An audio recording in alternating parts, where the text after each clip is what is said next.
So the GRACE project was about grounding RRI actions to achieve institutional change in the European research funding and performing organizations. I'm part of the European Science Foundation. The European Science Foundation was the coordination team. So the coordinator was my colleague Ildiko Ipoli.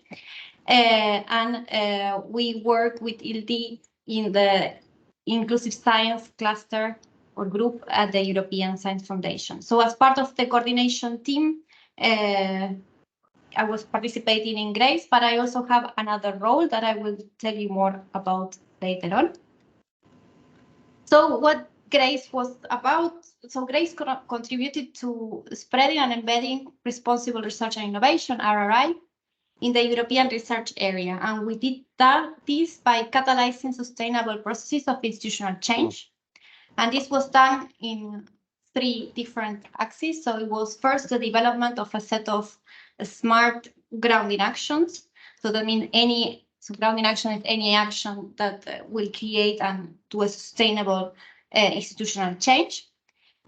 In this case, we were working with 6 research performing or research funding organizations.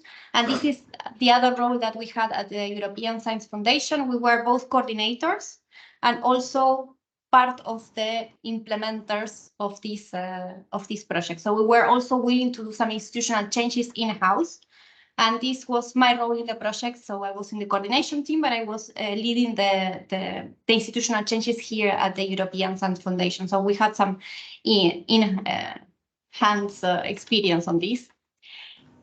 Also, we did this through GRACE by coordinating these grounding actions into 8-year-long roadmaps towards RRI. So during the first 3 years, that was the duration of the project, we paved the way for the future of this action. So for each of the participating institutions, we'll develop these 8-year action plans or institutional roadmaps. And we did this also by developing an approach that facilitated this rapid institutional change. This means by providing expert support.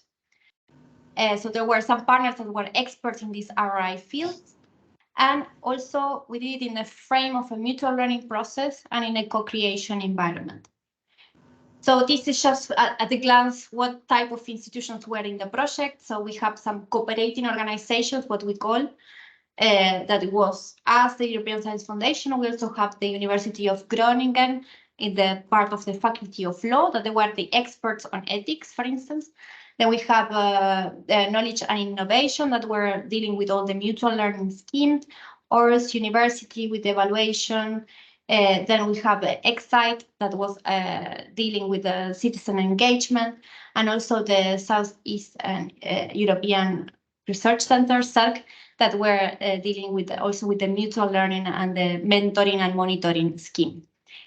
And then we have the implementing organizations. There were 6 of them. So us, the European Science Foundation and the Groningen University had this dual role. We were both implementers and both in the cooperation organization. And we also had the CRC TASU, the University of Vienna, the Swedish Environment Research Institute, and the AGAUR in Spain, that was the only research funding organization in the project.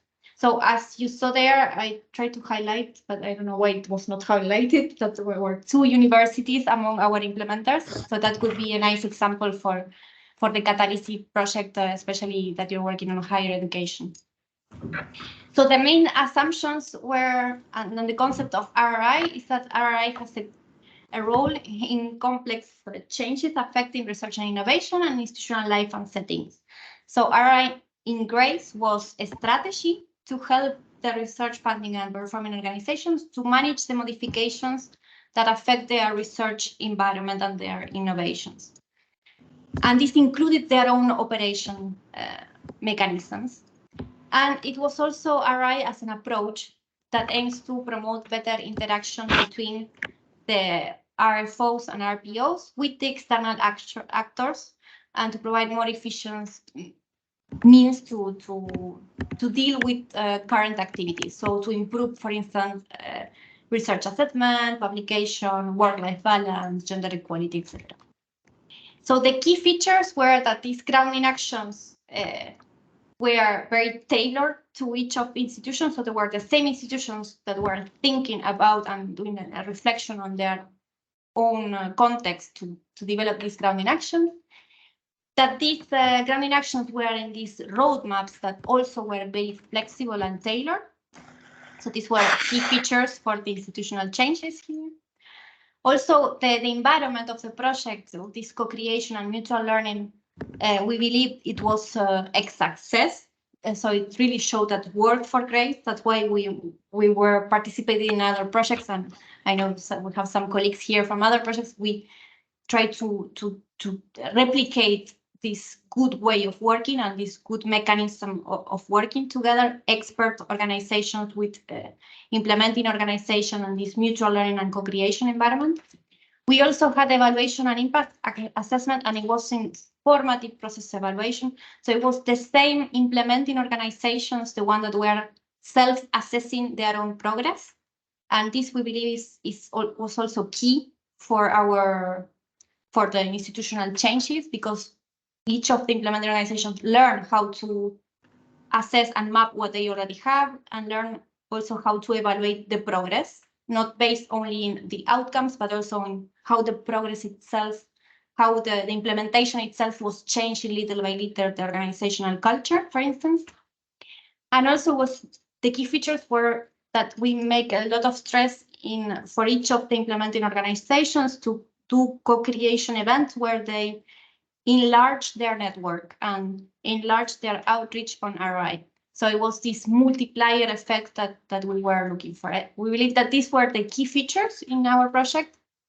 We did just very briefly in this 3-step methodology. We had this preparatory phase where there was this self-assessment of the institution, the development of the roadmaps, and then we have a phase that was the mutual learning phase and implementation of the grounding action. And finally, a stock-taking phase where we did a revision of what was done from the roadmaps, think of the future of after the project, the sustainability of the action, and the assessment of the impacts.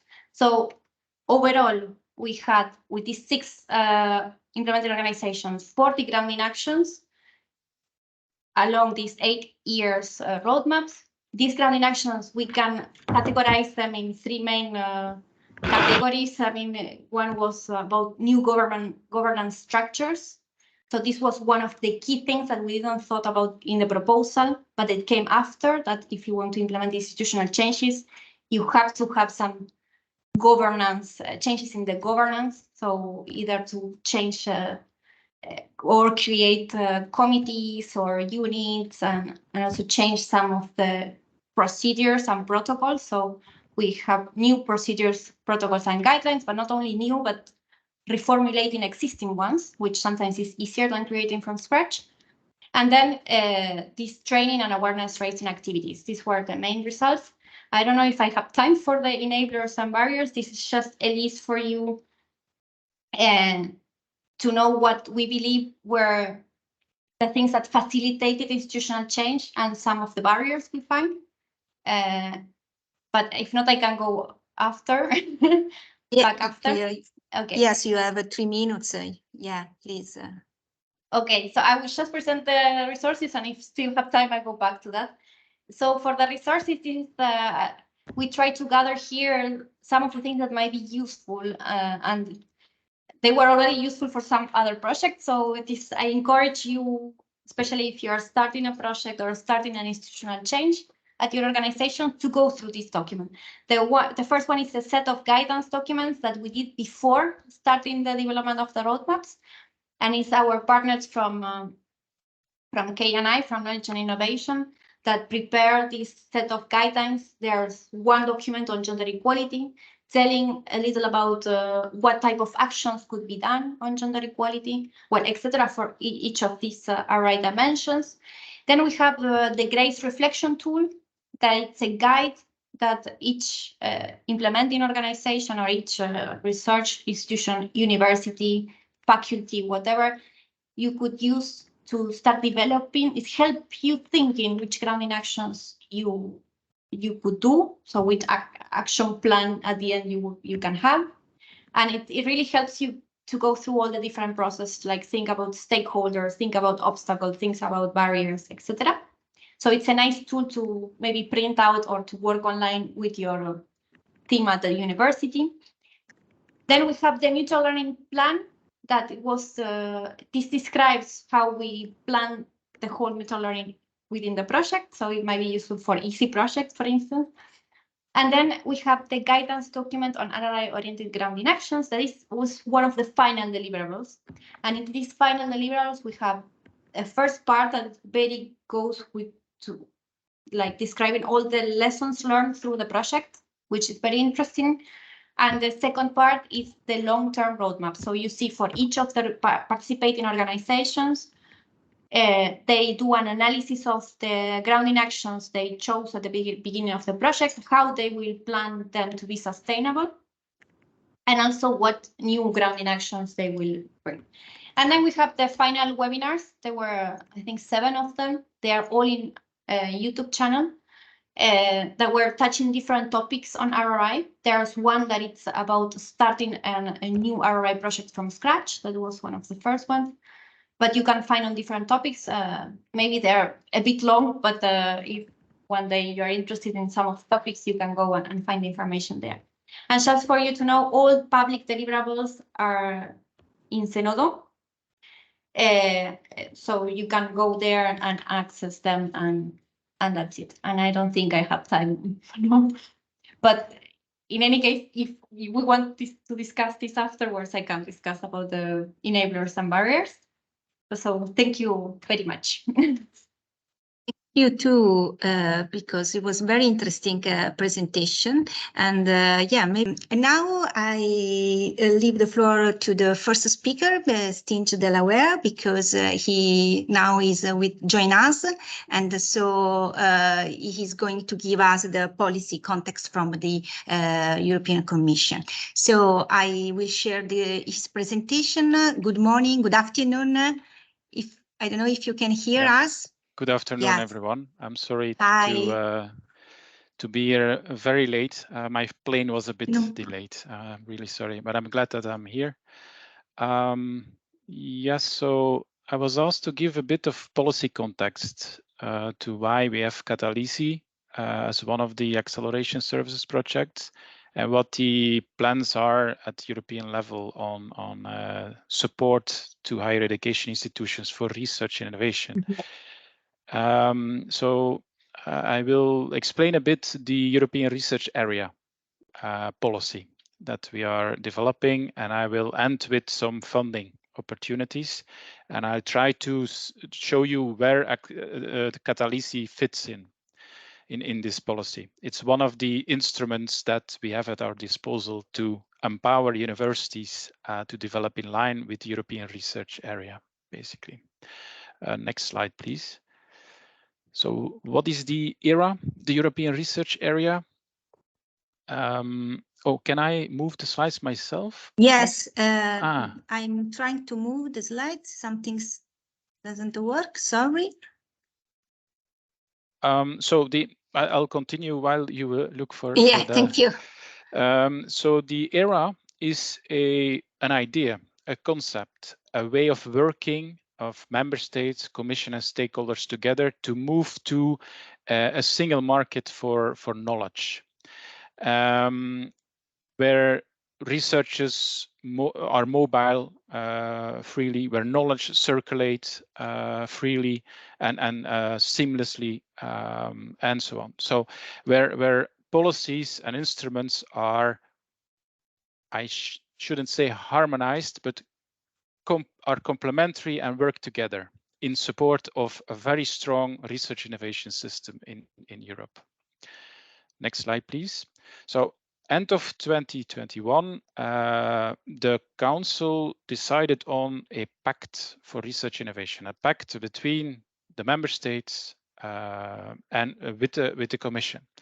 This defines common European principles and values for research innovation, like the pursuit of excellence, gender equality, academic freedom, scientific freedom, and so on. So what the Council also decided is on shared priority areas for action, where action is done together. Research is a shared competence, shared between the member states and the European level. So there are 4 priorities: deepening the European research area, continuing what has been done before, like you must know about research careers, the Charter and Code, the APRE on research infrastructures, open science practice. All these are ERA priorities for many years. Now we want to further deepen this. We want to act on the twin transitions, digital transition, the climate change. We want to improve access to excellence for those entities and regions and countries in Europe that are less research innovation intensive. We want to move them up. We want to set targets for investments and reforms for a better R&I system. So all this has been decided in the pact together with one policy agenda. And this is in the next slide. Along these 4 priority areas and following the values and principles, there were 20 actions set out in 2022. So we are now pursuing this. I mean, the Commission and the member states together are pursuing these 20 actions in a period of 3 years. And on the left, you see several of them that you must be familiar with. Open science is one of them, the research assessment reform, research careers, gender equality, knowledge valorization, cooperation with, between academia and business, research infrastructure, and so on. You have the missions, you have the digital transition, the green transition. You also have an action specifically to empower higher education institutions. And this is the one I will be explaining and where CATALISI fits in. We also have several actions to strengthen strategic capacity of public organizations in research, monitoring of ERA implementation, and so on. Next slide. So I will focus now on action 13. And this is about empowering higher education institutions to develop in line with the ERA and in synergy with the European education area. There are 2 main objectives. One is to achieve excellence and inclusion in science and in value creation, basically raise excellence in research and innovation through cooperation, to support the implementation of the ERA in higher education institutions. The other is to do it together. Member states to join forces to improve visibility, to improve excellence and competitiveness of higher education institutions at the global level. So these 2 objectives we have been pursuing since well, more than a year now. There is an expert group of member states and 11 university associations who are trying to define which appropriate instruments, funding instruments, as well as policy instruments are needed to get to these objectives. Next slide, please. This here, there is a link to well, funding instruments that we already have implemented, and the group of experts is pursuing these, is assessing these, trying to learn from the experience in the past few years. So what have we been doing so far? We have been supporting universities to implement ERA, notably the research careers, the open science mainstreaming, the strengthening of knowledge valorization, engaging citizens in research. So universities have been supported by the European Commission in Horizon Europe and Horizon 2020 already to develop strategies to do that. We support 40 alliances of European universities, 8 other alliances of universities. We have 12 excellence initiative projects, which focus a bit more on knowledge sharing towards raising the excellence level of less research intensive entities. And we have 3 acceleration services projects, which CATALISI is one.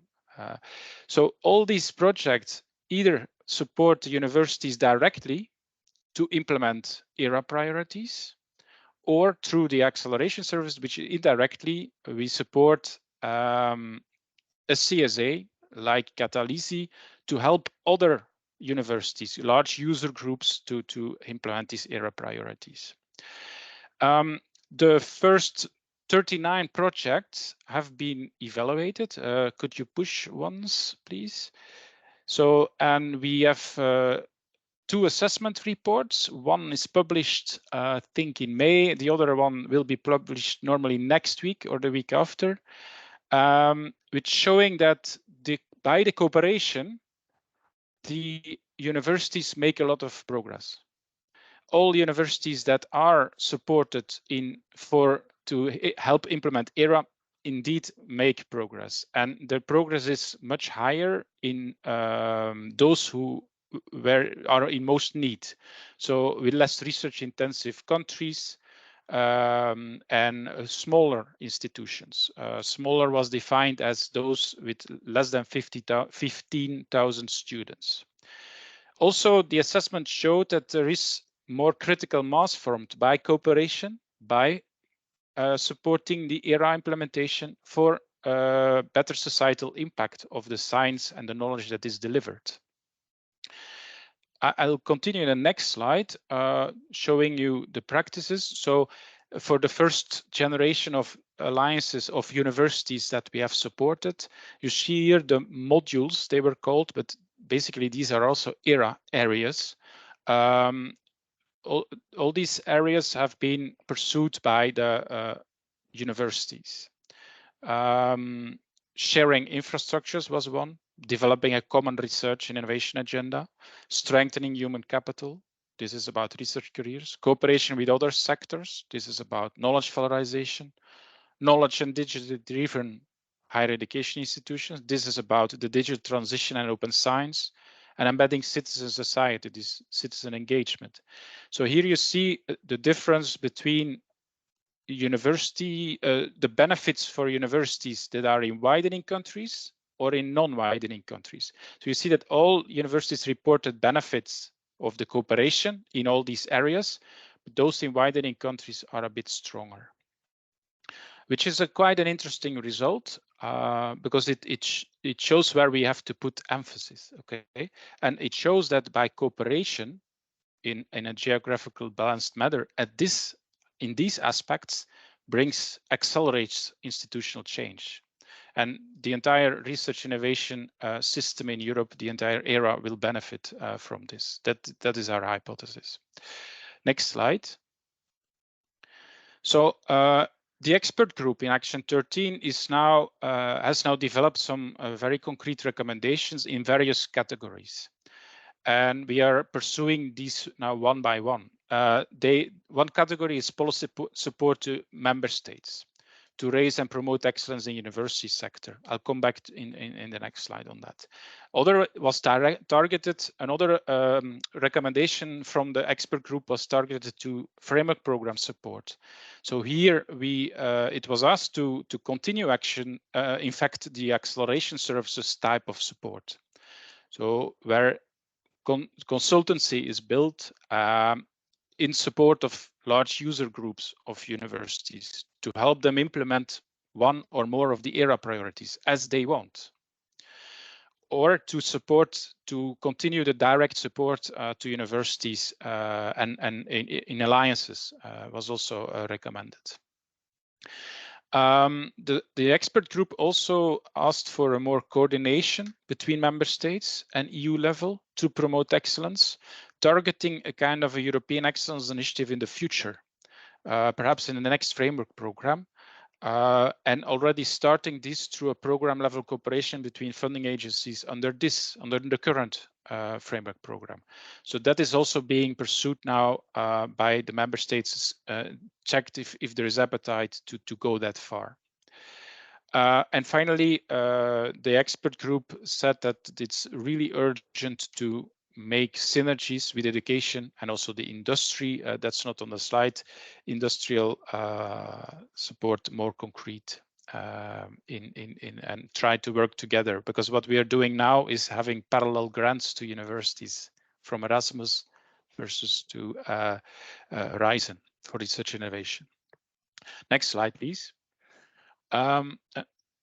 So very concretely, in the coming weeks and months, we are checking appetite of the member states for mutual learning, which means member states sit together, funding agencies sit together to learn from each other on the establishment of excellence initiatives, national excellence initiative in support of universities. So several countries have these type of excellence initiative already. Others have an interest in setting it up in themselves. So the European level can arrange practice exchange, how to do it, perhaps move to a joint review mechanism, and so on. The other aspect that we are checking with the member states and following the recommendations from the expert group is to test program level cooperation between national policymakers and funding agencies to explore more coordinated approach for universities to develop in line with the ERA. And then for the next framework program, this might continue. Could you push once? I think there is something more. Yes. So as a follow-up, this is also an immediate next step that we are taking next year and the year after is funding support at the European level. So not only are we looking for policy instruments to help member states to set up support mechanisms, we're also setting up new mechanisms in the framework program.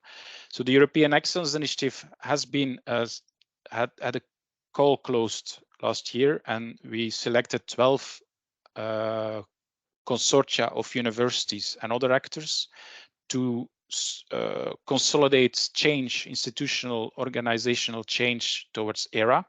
This will be continued in 2025, most likely, or early 2026.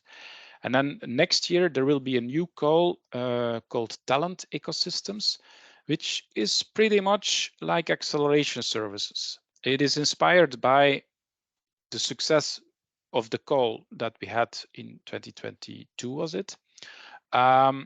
Focusing on research careers. So while the acceleration services focuses on any type of ERA priority, the talent ecosystem will focus especially on research careers. And this is an important follow-up of the upcoming council recommendation on attractive and sustainable research careers that will be is expected to be adopted in December. You may have seen the proposal of the Commission from July last year.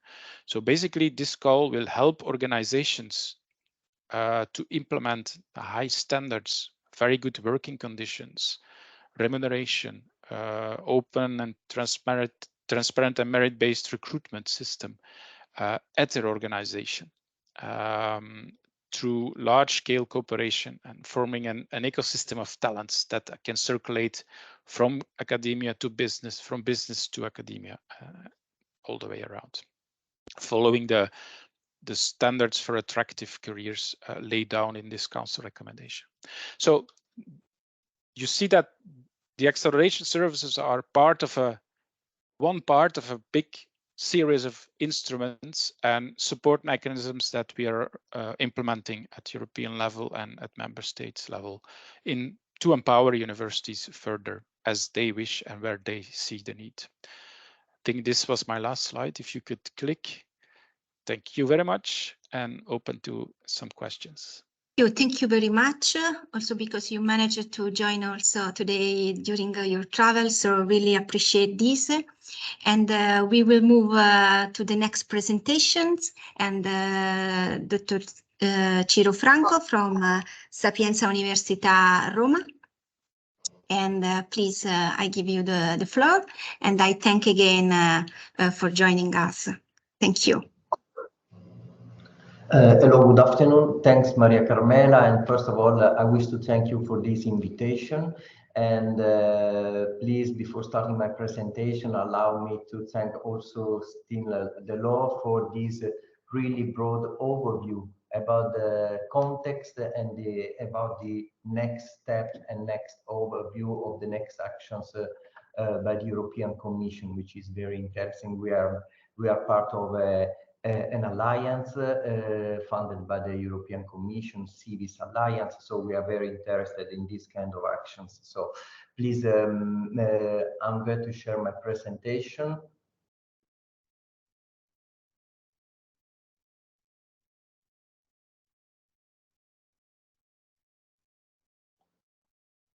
I don't know if you can see it. Carmela, can you see it? Yeah. Yes, okay. yes. Thank you Yes. so much. Okay, so thanks for this invitation, which is about giving us the opportunity to share with you our experience in the implementation of the human resource strategy within Sapienza University. This is a quite recent experience for us, but I think that we are proceeding quite well.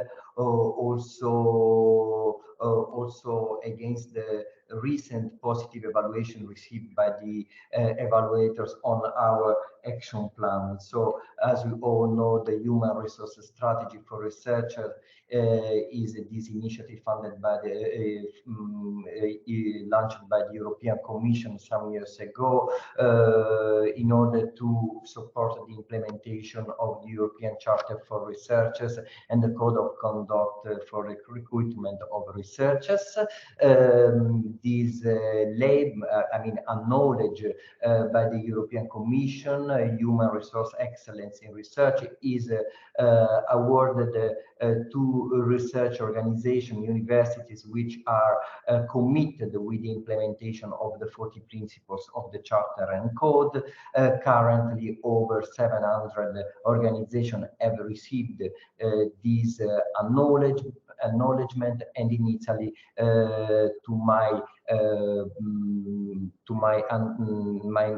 as I know, 19 organizations, including Sapienza.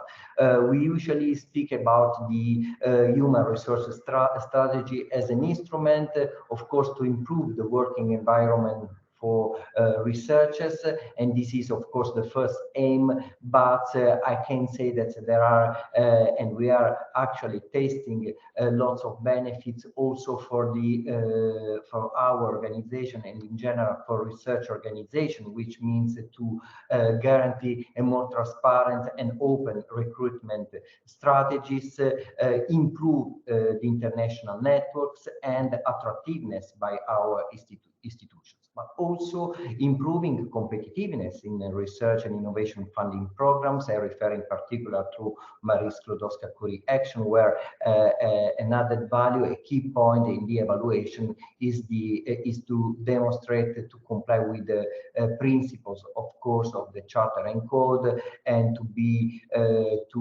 have received also this acknowledgement by the Commission. But this is also a way to align the internal quality assurance policies of a research organization to European standards.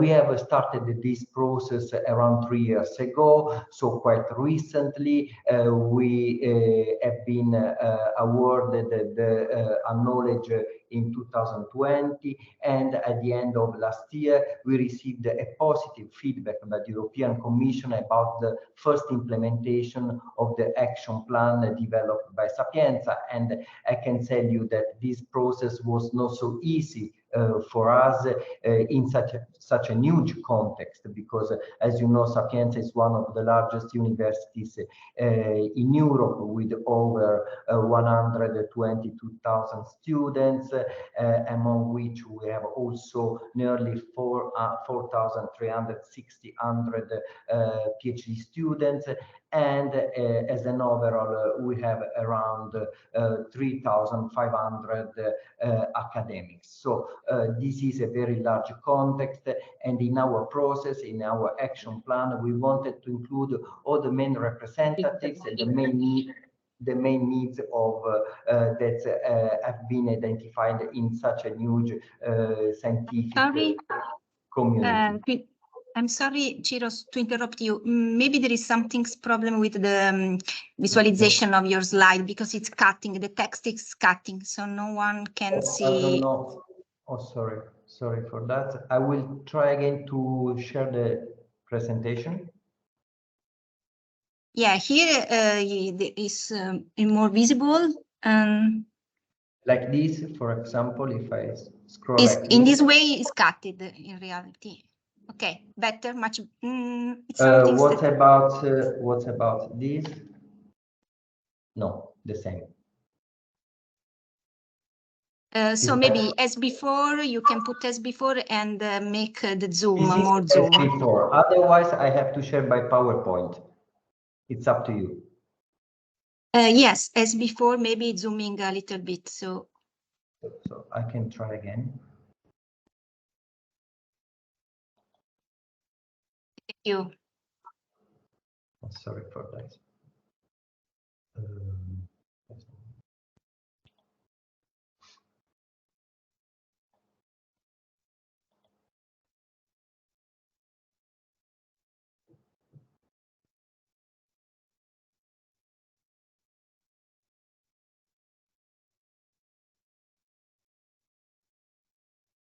I don't know if it's better now, like this.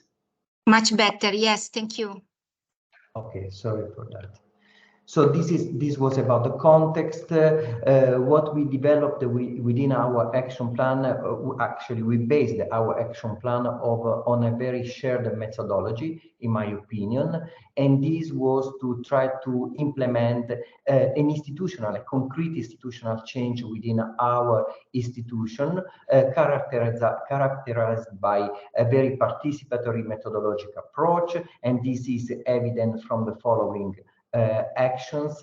First of all, a strong commitment by the governance and by starting from the rector of our institution and all the related, relevant vice rector in the different field, operating in the different field of the valorization of human capital. A very active participation by researchers, also in the implementation process. We really focused our action plan on the needs expressed by the researchers. There was and there is constantly a strong commitment by administrative and management staff of our universities involved in the career management and support for researchers. And another aspect very important was to tie and to link this process also with our participation in the international context we belong to, and I refer in particular to the strategic alliance CIVIS and also the network of the universities of European capital. As for CIVIS, the alliance that I was mentioning before, the human resource strategy was also an opportunity for further networking and internationalization of our context.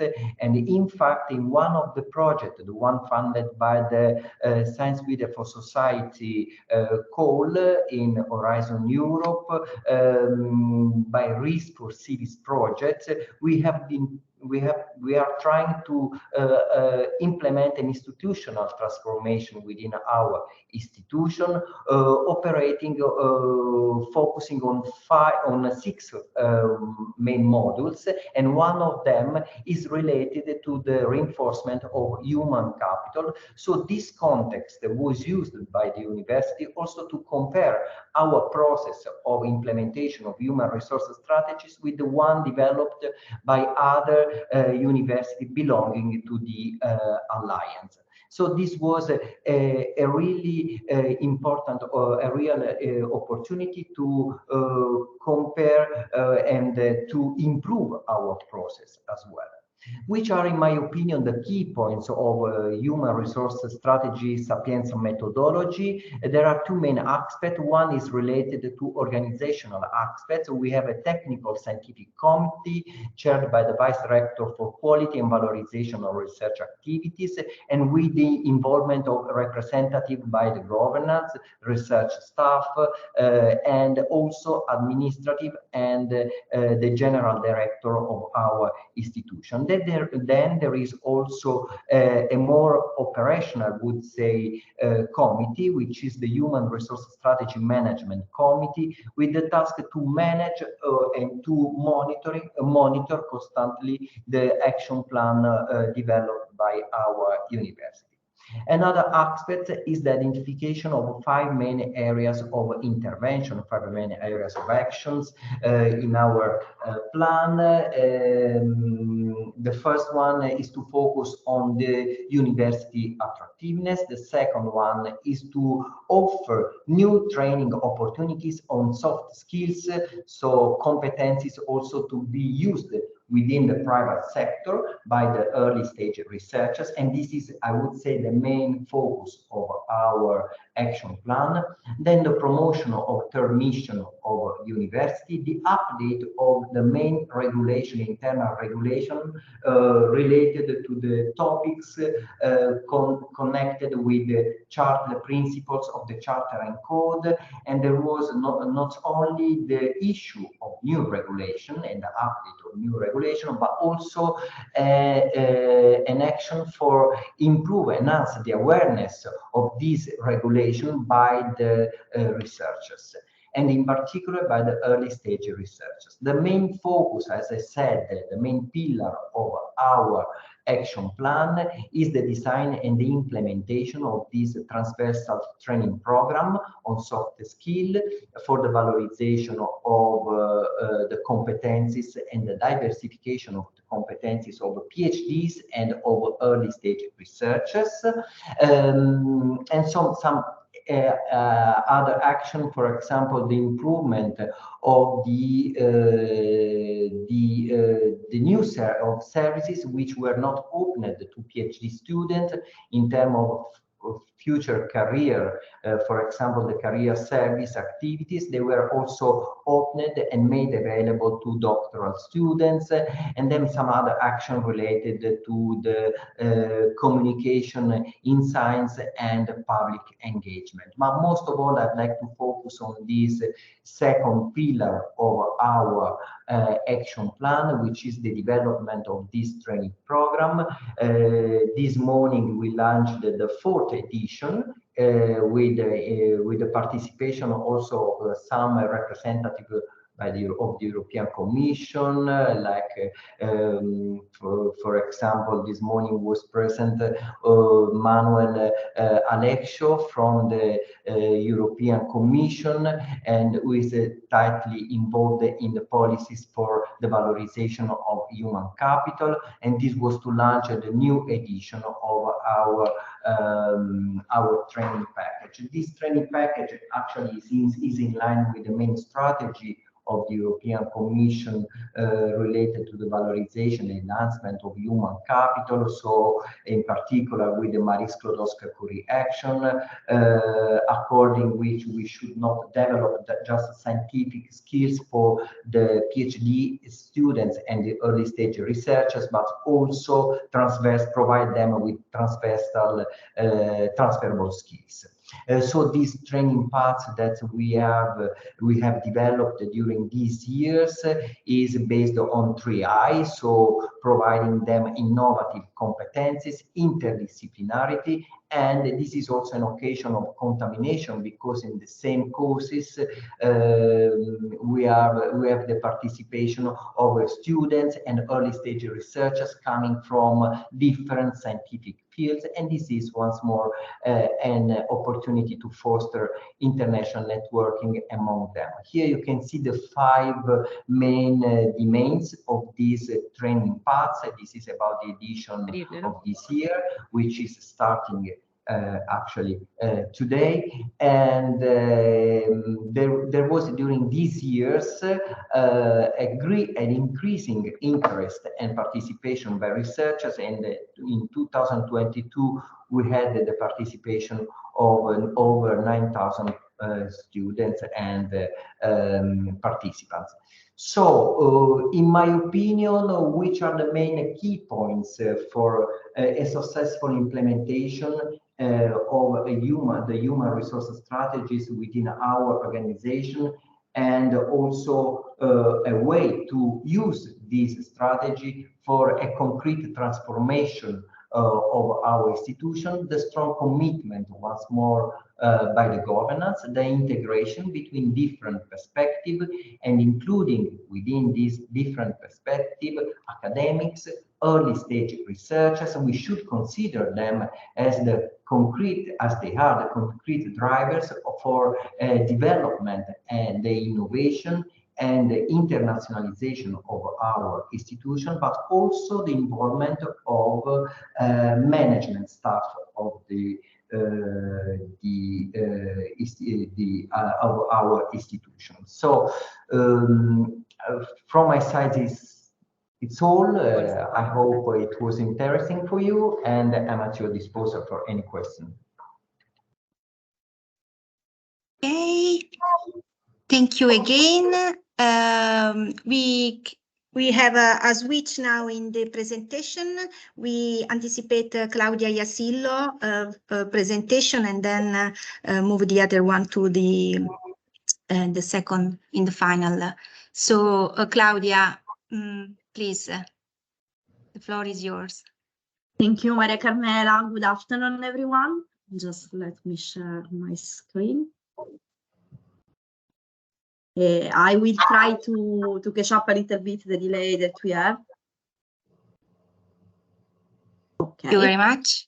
Yeah, so I'm very happy to be here to present this project, which is Time for CS project, which is an H2020 project, which it's actually about to finish because it's meant to finish in the end of this year.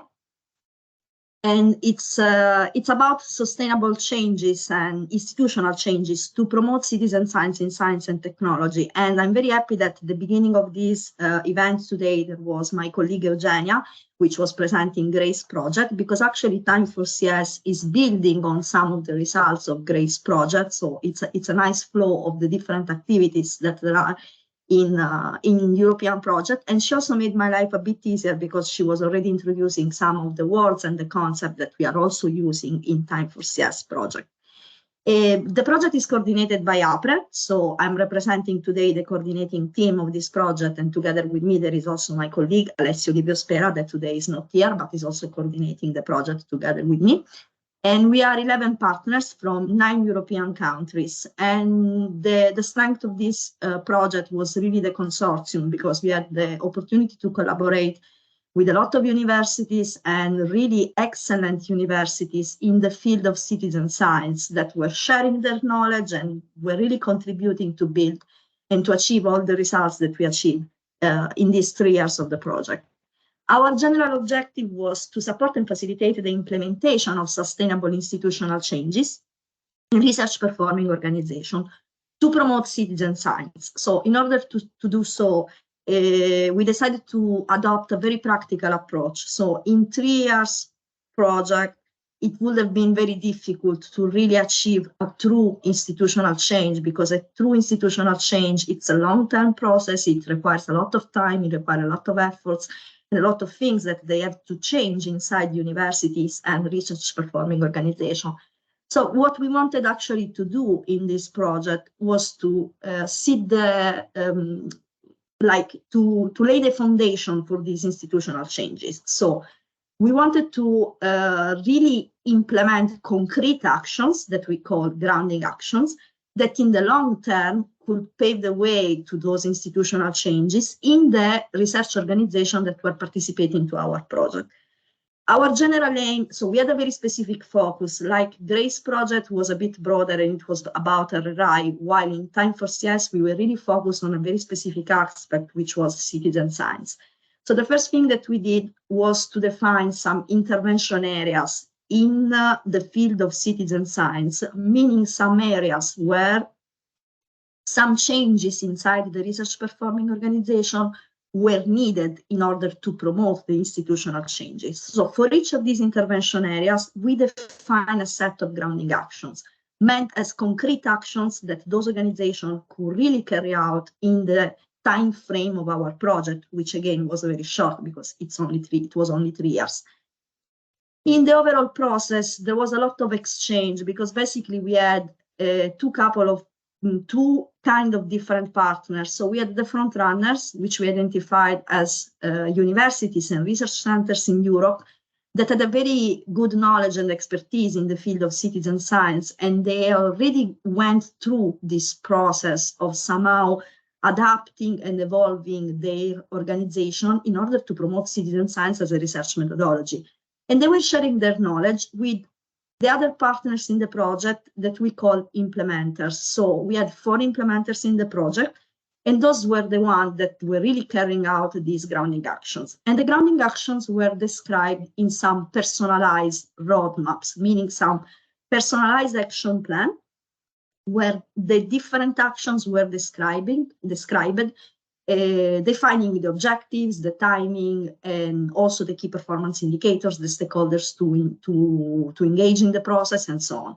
And those roadmaps were really made, they were really tailor-made. So each implementer was designing the roadmap with the support, of course, of the front runners and other partners, taking into consideration the needs of the different different organizations, and they were also adjusting and adapting it during the project lifetime, also discussing it and collaborating with the different stakeholders that were engaged in the project. Overall, from a theoretical perspective, an institutional change, it's basically a change that can be triggered in an organization, and it has been characterized by being irreversible, comprehensive, so it has to really include both aspects like the governance, but also the bottom-up approach. So it has to involve also the researchers, because at the end of the day, the researchers are the ones that have to adopt the citizen science as a research methodology. It has to be inclusive, so it has to take into consideration the different needs and perspective of all the stakeholders somehow impacted by this institutional change. And it has to be adapted to the different contexts. So we took into consideration these aspects when we were designing the roadmaps of our implementers. And behind our concept, actually, there were these 2 publications from the LERU. So the first one, it was about open science and its role in universities, which was describing a roadmap for the cultural change. The second one was really focusing on citizen science in university, especially defining trends, guidelines, and recommendations. So from the first publication, so the one dedicated to open science and its role in university, we took the idea of this program of cultural change and the definition of the different roadmaps. So we took the idea of having some kind of action plan, really detailed, that was designed at the beginning of the project, but also constantly updated during the lifetime of the project. And I can already tell you that for some of our implementers, the actions that in the end they carried out were different from the ones that they planned at the very beginning, because during the process, they realized that some things were not working, they were not feasible, they were not adapted to what they actually needed in the moment in the process. So we really took this approach very flexible, because we really wanted to do something which was meant for being significant for the specific organization. In the second publication, we had this, let's say, recommendation to universities on how to implement citizen science and how to make citizen science more and more adopted by researchers. And there were really concrete examples, so like defining an internal contact point for citizen science, organizing some awareness-raising events or training activities for researchers, dedicated some infrastructures and repositories for projects which were using the citizen science approach, so the engagement of citizens in research activities, taking into account also, for example, ethical, legal, and privacy aspect, because of course, when you are working with citizens, you really need to take into consideration these aspects because you are working with people, so you need to be sure that everything is in compliance with ethical and legal aspect. And also, there were also some recommendations regarding how to adapt the research evaluation, taking into consideration those kind of activities for the researcher's career. So, putting together all these different theoretical concepts and bearing in mind that the final aim was to achieve an institutional change in the long term, so after the end of our project, but really paving the way to this thanks to the activity of the project. And we defined these 4 different intervention areas. So research, education and awareness, support resources and infrastructure, and policy and assessment. For each of these intervention areas, we defined some grounding actions, some concrete actions that the implementers can decide to implement during the project.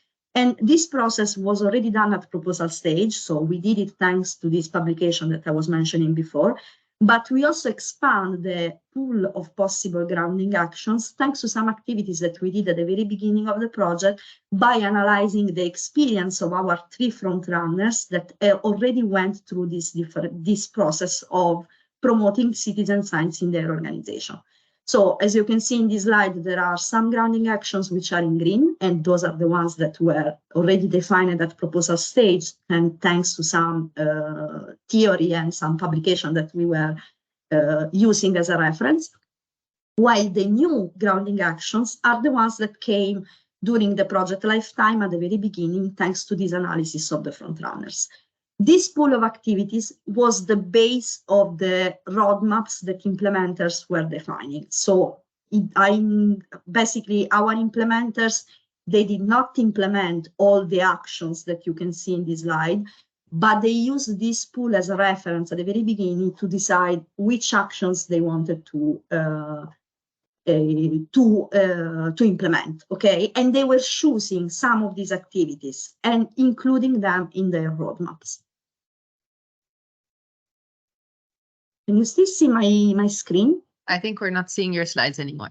Yeah, because I can see, I think there is some issue, sorry. Let me try again.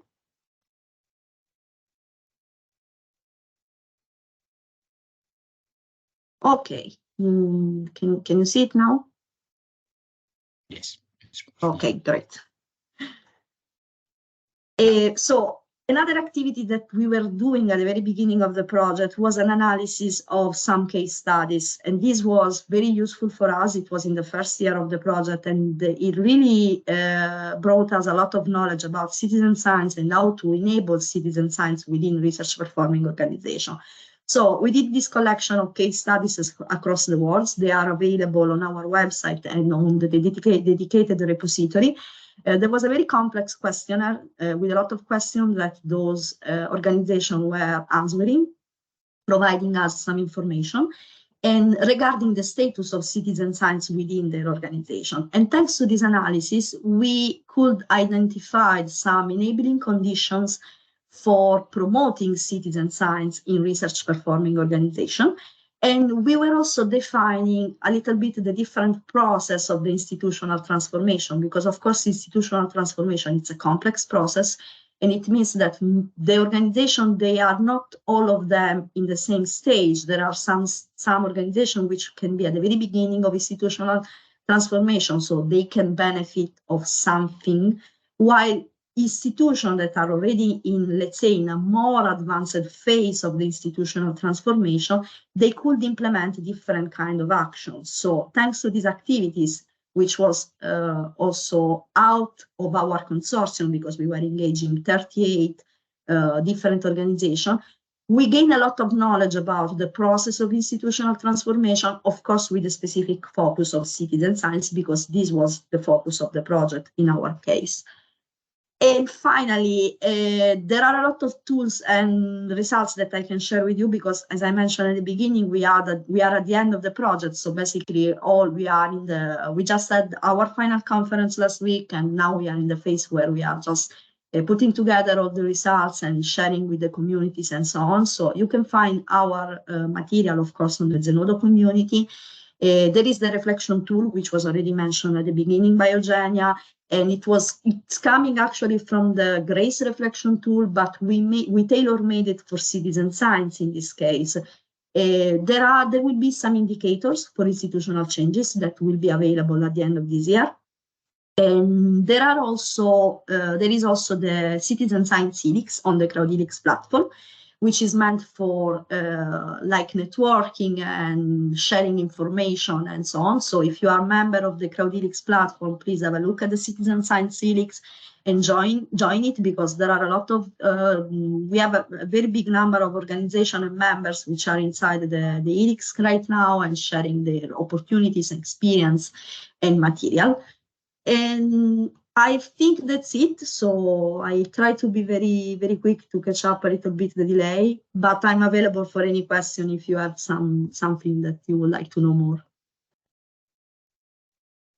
Thank you very much, Claudia. And it's interesting how the presentations have a flow of one after the other. So if there are our partners, especially, but I hope and I think also for other members of this community today to have this kind of advice. So thank you a lot. I will leave the floor to Mila from the Co-Change Project, so our last speakers. Thank you so much for the patience for this delay. And thank you, Claudia, if you need to leave. So I'll leave the floor to Mila for her presentation. Thanks again. Good afternoon. So thank you very much for inviting me today to share our experience. Let me just share my screen. Just a moment.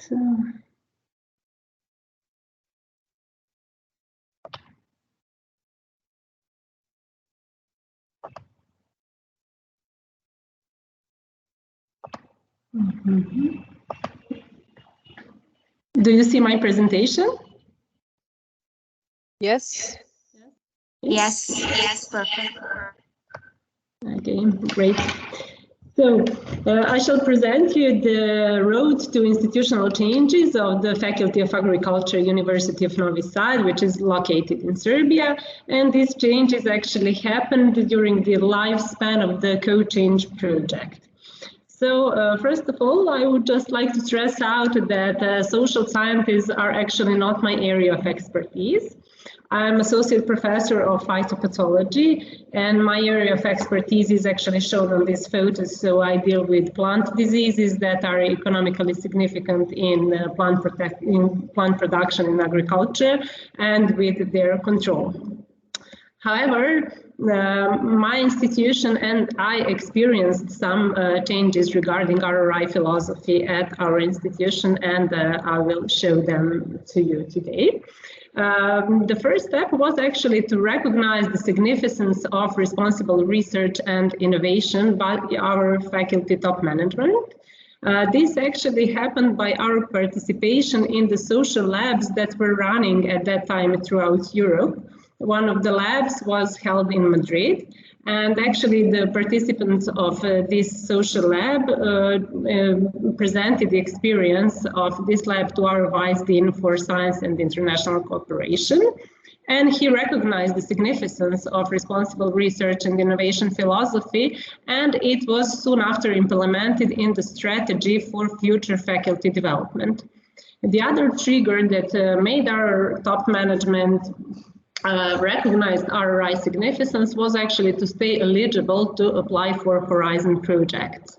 So what happened after that is that in April 2018, RRI team was formed at our faculty, and the team covered the elements such as science education, ethics, governance, gender equality, public engagement, open access, and one more issue we actually found quite important for our institution, and that was a generation gap. The manager of this group was our Vice Dean for Science and International Cooperation. And each team member was actually given a task, and that was to analyze the current state of the RRI element he or she covered. And this was a typical top-down approach. So we were given a task by our top manager, and there was not a lot of space to say that we can't deal with that and that we see no purpose in that. So we were given a task and we just had to fulfill it. And all the members of the group really did the analysis. But soon after, this triangle reverted, and it became a bottom-up approach. So only a few of us from the group were left, like a group of enthusiasts who really wanted to improve some weak points that were detected during this analysis. Our activities were still supported by faculty top management, but no initiative was coming from their side anymore. So we continued to attend social labs where we gained our inspiration, got some practical examples of RRI implementation, and we connected with the experts in this field because we had no experience at all. And soon after, we were very lucky to become the part of the project proposal, which is a Co-Change project. And within this project, we established our Rising Lab at our faculty, and it started running. And to this slide, you can see the participants of the Our Rising Lab at our faculty. And this lab dealt with the issues like gender equality, open access, science education, ethics, and public engagement. So what was done within the lab was, first of all, to evaluate the gender equality state at our faculty. We analyzed some figures we had regarding gender equality. We held some informal discussions and conducted a survey and got some answers on the gender equality at our faculty. We detected that we have a really high glass ceiling index, that there is a low rate of women in top management positions. In informal discussions, we actually discovered that there is a lack of ambition among female staff members to apply for these high management positions.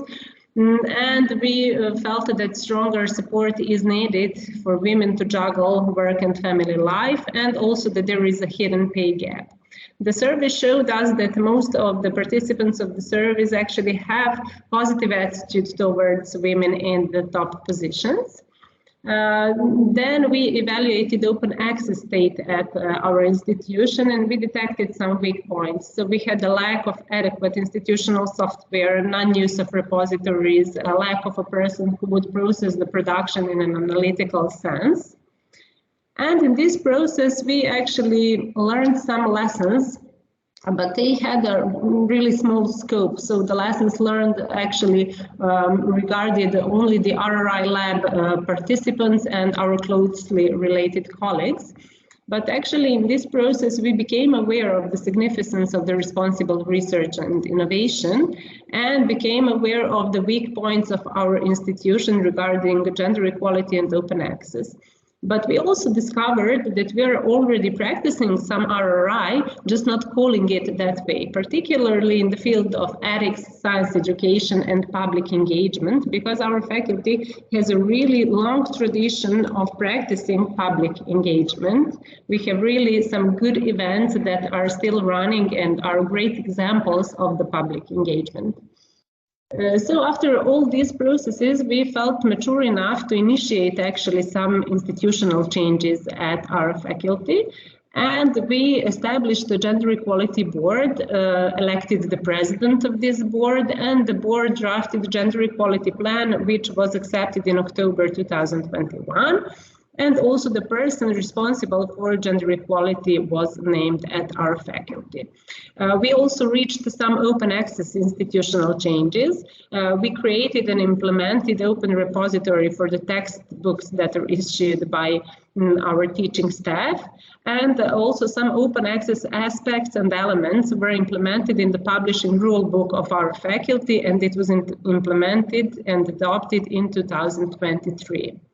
What were the lessons that we learned through this process is that the institutional changes are feasible and can spread further. So during making the change in our own institution, we really felt an interest of other institutions that were willing to change and were asking questions. So how did you do this? How did you get a gender equality plan? Who did that in your institution? So we really felt an interest of other institutions around us to change. What we also felt during this process is that the top management support was crucial for us. So without their support, we are not sure that we would reach through some formal changes we did reach.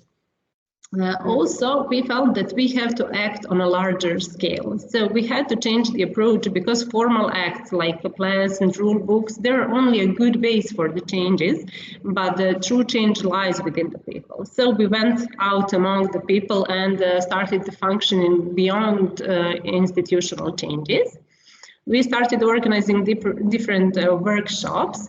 And these workshops at the beginning were running only within our organization. So we held workshop at 45th and 46th conference for students that gathered the students, teaching staff and research staff from the Balkan region, where actually responsible research and innovation philosophy wasn't known at all. So we introduced all those terms to our colleagues that were operating in the Balkan region. We also organized open access webinar where we reached students, teaching staff and research staff with the open access subject. And we also organized a gender equality workshop that gathered students, teaching staff, research staff, but also administrative staff at our faculty. But then we went out of our institutions and started organizing workshops at mass events where we actually wanted to reach some general public. So we had workshops at the mass events such as European Research Nights and Education Fair. And that is where we actually sent the message of responsible research innovation to the general public also. Who was actually very interested in this. What we also did was a showcasing. So we presented the way to institutional changes of our organizations to other organizations. So we applied on a workshop that was organized completely. It wasn't our organization, it was organized by the Institute for Economic Diplomacy. And we just applied to give one short presentation about how we reached institutional changes at our faculty at the University of Novi Sad. And it was really a great experience because at these workshops, people that were actually interested in institutional changes were already gathered there. So, and they got one really practical example of how one institution reached some changes regarding responsible research and innovation, and they were already ready to change. So what we learned in this process is that our primary area of expertise is quite attractive to public and it has a really high acceptance. So we started using it beyond promotion of its own scientific results. We started using our primary area of expertise to actually send the message on RRI, and it turned out to be a really win-win combination. Of course, that we experienced some challenges along the way. I think that these challenges are often spoken about when we talk about institutional changes, and that was the lack of motivation and inspiration actually to make the change, and as always, lack of time and funds. However, we reached some changes, and how did they affect our work? We have one really practical example of how public engagement changed during the functioning of our Rising Lab at our faculty. At that time, we had one project running, and the project was on developing a biopesticide to control plant pathogen that causes economic losses on corn and endangers human health. And the initial plan regarding public engagement was just to raise awareness of general public and stakeholders on the benefits of biopesticides use over synthetic pesticides, and to present them with our experimental results. But having the experience of the RRIsing at a faculty, we at the end co-created the biopesticides with the stakeholders. So we engaged stakeholders in the process of the development of the experiment planning, and it was really a successful result. That would be all from my side. Thank you. Thank you. Thanks for sharing your experience. That's very valuable. We will share with all of you the materials. Speakers agreed to this, so we can share these presentations and follow up the conversation and the discussion. We have a LinkedIn group. I will just briefly share what we had thought for the discussion today, then we're sorry, but we gave more the floor to the speakers, but we hope to continue on this discussion. This community of practice is just launched. So, I mean, this is a starting discussion. We're very happy that the topic is raises so much interest. So we thought about talking about different aspects related to this. So we can move these to the LinkedIn group and share them with you, so we can go on and maybe organize another co-creation workshop together to address some of these aspects. So the gaps that you see, the urgent issues, the action activities that you would need more support in, and especially the strategies that have been proven to be more effective, as well as who to involve in this process or any obstacle and difficulty. And I think all of these aspects were perfectly addressed by our speakers today. So our suggestion is, since we don't have time now to move these to our online platform and to continue the discussion there. So to wrap up, thanks so much for being here. We're very happy to have had you as an audience and speaker. As I said, we will share the material and try to create this sense of community between practitioners, experts of the field, and to gain as much as possible from each other's experiences. We will update you, of course, in the next activities that you can be involved in related to our project, and these will happen both at European level, as we're doing today, to the gathering stakeholders from all around Europe, but also in our activities which are more local and national in different European countries. Reach out to us if you have any question or doubt. And as I was saying, we will share again with you, but we highly encourage you to subscribe to the LinkedIn group where we would like to continue, as I was saying, the discussion through an online platform. So you're more than welcome to animate it, answering, as I was saying, to the open topics that we raised today, or also sharing with the participants some materials or resources as we saw that the speakers did today. So that's it from our side. Thanks again.